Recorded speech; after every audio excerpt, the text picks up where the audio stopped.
Sweet orange oil benefits for lung and respiratory health. Sweet orange oil smells incredible. That much people already know. What most miss is what it can do for the lungs once you look past the fragrance. Where it comes from. Sweet orange oil is pressed from a citrus tree native to Asia, the source of one of the most widely grown fruits on the planet.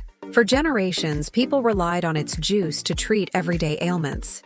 Today, that same fruit shows up in a different form, a concentrated essential oil built for more targeted use.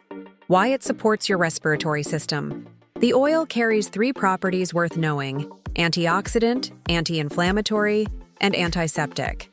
Together, they give it real potential to support respiratory health, not just cover it up with a nice scent.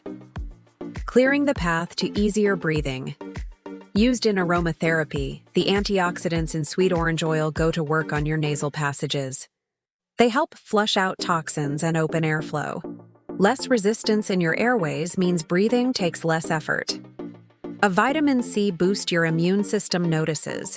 This oil is rich in vitamin C, a nutrient your immune system needs to produce new white blood cells. More white blood cells means a stronger defense against infection. Fewer infections means your lung airways stay clearer, and clearer airways mean more oxygen in and more carbon dioxide out. What the research shows. One study found that sweet orange oil helped ease symptoms in people diagnosed with COPD. That is a meaningful finding for anyone managing a chronic respiratory condition. Know its limits. Sweet orange oil is not a bronchodilator. It cannot replace albuterol or any other prescribed medication. Talk to your doctor before adding this or any essential oil to your routine, especially if you are managing an existing respiratory condition. This piece is meant to inform, not instruct.